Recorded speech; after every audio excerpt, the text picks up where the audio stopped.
used to care too much. Now I couldn't care less. Let's go. I grind daily, Carson. Ay. Set the beat on fire like arson. Ay. Roll late night, Johnny Carson. I've been winning this race from the start. Yo. What up, people? I'm here with Finn Green, Brooklyn-based indie rock and rap artist. Yes, sir. He just released his debut rap EP, Couldn't Care Less, available on Bandcamp, Spotify, all the platforms per usual. So we're just sitting down today. We're gonna ask him a few questions about the EP's musical journey, the inspiration behind it, everything like that. Couple sentences about who you are, the music you make, how this rap project fits into it all. Yeah, so ever since I was a kid, I've been playing music, recording stuff, putting my own songs together, just messing around. My dad's a musician, so there was always equipment to be messing around with. And actually, like as far back as age 8 or 9, I recorded raps. I was interested in, rock and roll and all that sort of stuff, but I also always had an interest for rap music.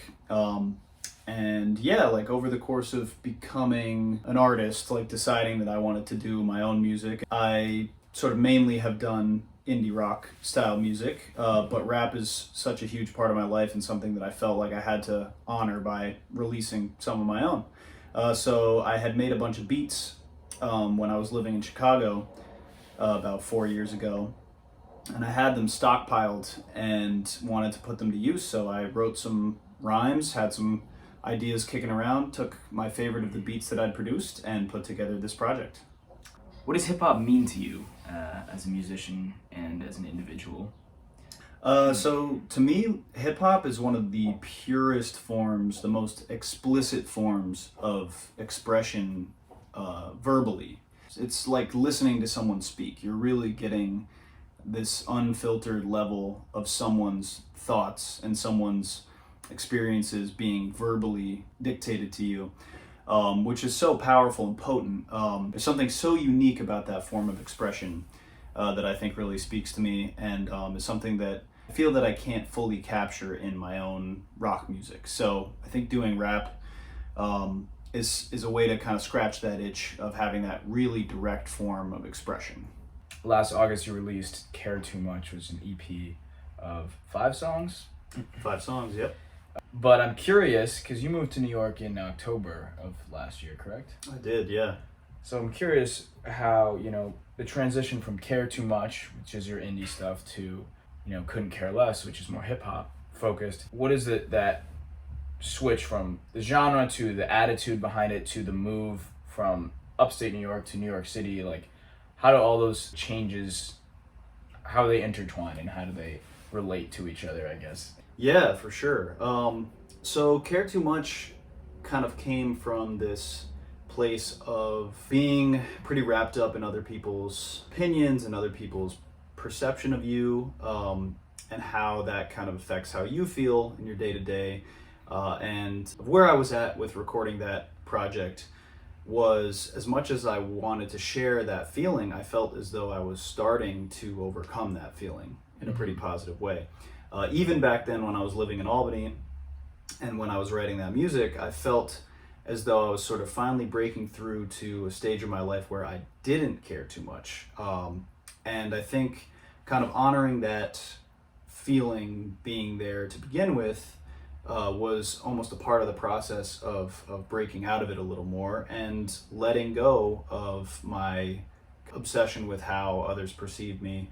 Couldn't Care Less, the name of this rap project, is taking that even one step further, kind of to the other end of the spectrum of not only do I not care, but I don't care to the point that I'm going to rap and say all these silly fucking stupid things and put it out there to the world knowing that people are going to think it's dumb, knowing that people are going to be like, oh, look at this white boy trying to rap. You're from Chatham, shut the fuck up. Like, stay in your lane, keep doing your little indie rock music. But you know what? I don't give a fuck. So that's Couldn't Care Less. It's actually the real name of the EP. Yeah. Does that sort of affect the fact that in Albany and Chatham, where you know people, the community's a lot smaller, you know people a lot better. It's harder to sort of branch out in that way because there's only certain, I guess, small groups that you end up hanging out with or seeing over and over again. There's something about moving to New York where like you have people from every corner of the globe, from every walk of life, just like everywhere all the time. Did that influence, I guess, your change in your mindset at all? 100%. Yeah, I think even already just living in Albany, I was able to sort of, it's a small community up there, but I was able to sort of start to exist in my own world, make my own choices of sort of who I wanted to be and how I wanted to spend my time. And even more so moving here to New York. Yeah, I mean, it's why I love big cities. I mean, I'm a big city guy at heart, even though I was raised in a small town, because there's just so much freedom, I think, in fading away into the crowd. Like, there's so many people here doing so many different things. Some people are going to care what you're doing. Some people aren't. Like, it's just the way it goes. Some people are going to like you, some people won't. And you can't try to, win everyone over. I think there's kind of this illusion in smaller communities that everyone's supposed to get along. Everyone's supposed to be friends or collaborate or work together. And I think that's kind of just a bit of a myth. Like, there's people that just, your energies don't align. There's, things that aren't ever going to work out relationship wise between, people, whether it's friendships or romantic relationships or whatever. It's, shit just doesn't always work out. And I think cities are a very honest expression of that. So you're kind of free to accept that and just live and try different things out and experiment with your identity and who you are, and not be worried really what everyone else thinks about it, because everyone else is doing what they're doing too. There's a lot of references across these songs. Other rappers, a lot of, maybe some cheese stores. True. Upstate. Shout out to Bimmies. Shout out to Bella and Casson. Yeah, a lot of TV shows, a lot of sports, whatever. I'm just curious, sort of like, how do you come up with these references based off the rhyme, or what's your process for these? Yeah, so basically I'll just sort of have like a word or a couple words in my head, and the syllables that make them up, I'll think about, what are matching syllables. And whatever that phrase may be, maybe it's something that's outlandish and strange, or maybe there's actually a very specific thing that I can fit into that. So like the Florence Pugh line on Basement, I was thinking about the rhyme orange juice, and Florence Pugh, the actress, that rhymes with orange juice perfectly. But I actually didn't, the orange juice rhyme isn't even in that rhyme scheme. It's door hinge loose, Florence Pugh. Yeah, it kind of like creates this sentence that never would exist unless I'd tried to rhyme something with orange juice. And another thing you reference a lot is basketball. Obviously, you played basketball in your past. Played basketball, yep. Probably throwing down dunks on Once. suckers. One dunk, yeah. Who are a couple of basketball NBA players that you, maybe some lesser known ones, because there's definitely some references on there. It's like, you got to know the NBA to know who you're talking Some about. deep cuts for sure, yeah. Yeah, who are three of your like favorite lesser known NBA players? I gotta go Jeremy Sohan. I have a line about him. I don't even really know who that is. too much about him. He's on the Spurs. Oh, word. He's got like Dennis Rodman vibes, and he's got like Korea. dyed hair.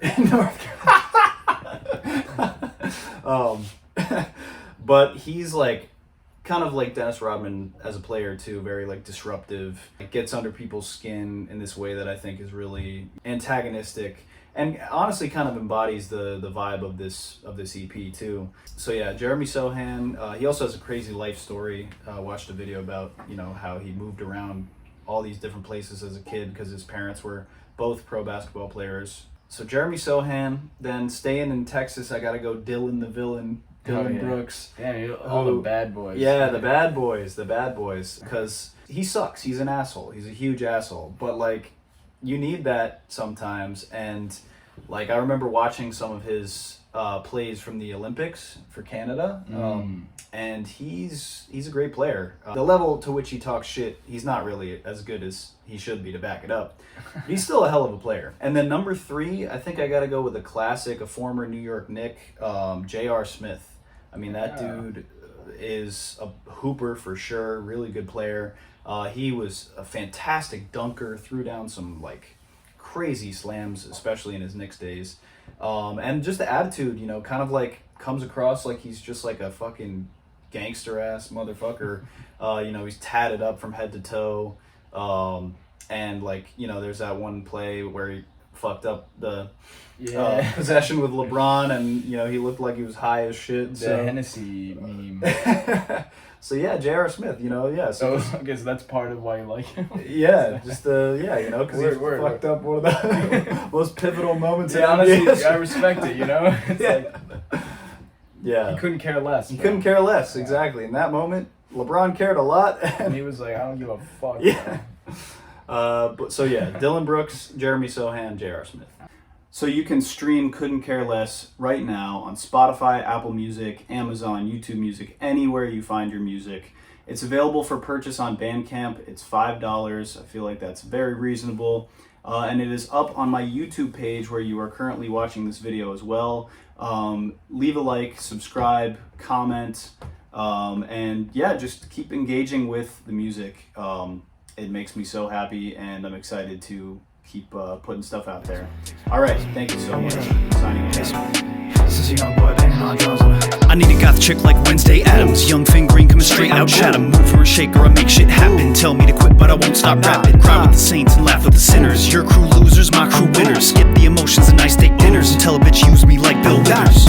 I can write rap songs, I can write slow jams. I ball hard like Jeremy Sohan. Spit more dope than a grow lab. Flow stay funky like it's some toe. Steal your girl at the company function. Slap up your man at the office luncheon. Word to Ice Spice, these dudes stay munching. I ball harder than Jalen Brunson.